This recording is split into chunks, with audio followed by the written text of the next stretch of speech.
afternoon, YouTubers. It's been a month or so since I've given you an update on the Little Green Monster, my X590. I thought I'd do a little follow-up video now that I have a little experience with it. Some tips and tricks that I've learned along the way on how to get the most out of my Little Green Monster here. I can say, after 2 months, I couldn't be happier with it. It's done everything I've asked of it, and then some. I've had no problems with it. It's worked wonderful. But I have made a few mistakes, and I'll kind of go over some of them with you right now. One of the first mistakes I made, when you have a loader, you better have a lot of air in your tires. I had them nice and soft for mowing. I wanted a nice, comfortable ride, and I noticed when I loaded it up with dirt, if I had 350 pounds of dirt in there, that the tires were getting a little flat. So I pumped them up to the full amount of air. I'm not sure what pressure, but they're still within spec, and it's worked much better. Another mistake I made when I first got it, I was so anxious to use it, I didn't really tie wrap these wires up, and it got caught up in some brush and unplugged one of my electric actuators. It's not a big deal, but it's something to think of when you first get your Little Green Monster, okay? Let's talk about the controls a little bit. Controls are right here. You got 2 toggle switches. Mine, I couldn't use the template. Carlos sends a template with it, but it's made for the 2016 and later X500s and 300s. So I basically just had to find a spot in there I could put it where it fit underneath there. One of the other issues I had, if you want to call it an issue, when I first got it, I was having a hard time telling when the bucket was level. I spoke to Carlos, and he said it would come with time, and he was absolutely 100% correct. As I used it more and got more comfortable with it, it was pretty easy for the seat.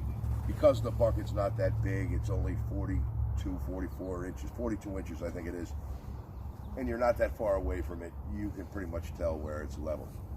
The one thing I will say, especially those of you with an X500 series thinking of getting it, make sure you have your tractor ballast. I can't emphasize that enough. I have the wheel weights on here, the 50-pound wheel weights, and the 4 42-pound suitcase weights. Makes a huge difference when you're carrying heavier loads. Some of the topsoil I was carrying was very, very heavy.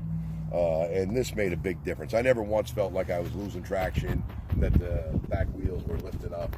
I even went on a small hill in the back part of the yard and tried it there, and I was in pretty good shape.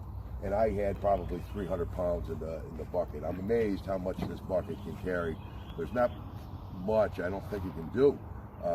Everything I've asked of it, it's done so far. The installation was easy. Any questions I had, Carlos was excellent answering my questions. But to be truthful with you, most of it was self-explanatory. It's really not that hard to do the installation, and to take them off is another quick job.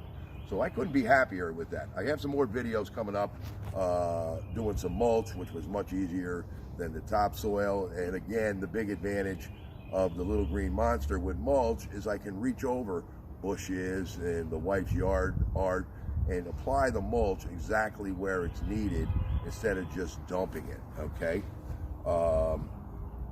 When I first got this, I wasn't sure I wanted the double speed actuators. I didn't think I'd use it enough.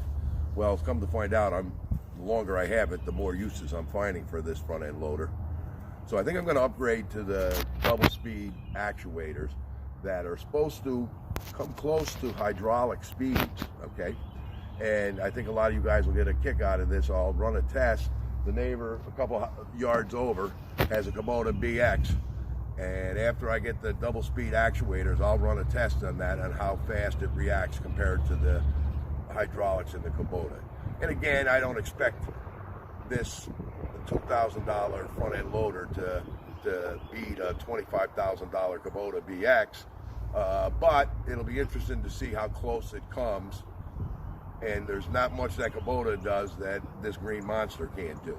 It may carry a little bit more, I'm sure it does, but so far I couldn't be happier with it. And it'll be a fun video to do, so we'll do that. We'll have the mulch one coming, and you guys have any suggestions, anything you want to see, put it in the comments below, and I'll be more than happy to make a video for you on what you're looking for. I'll also put Carlos's number on there if you have any questions, you want any information on the Little Green Monster. If you got an X300 or X500 series and you're thinking of some kind of front-end loader situation, whether it be a Johnny Bucket or a John Deere shovel, do yourself a favor and talk to Carlos. I think you'll be happy. All right, that's it for now, YouTubers. We'll be talking.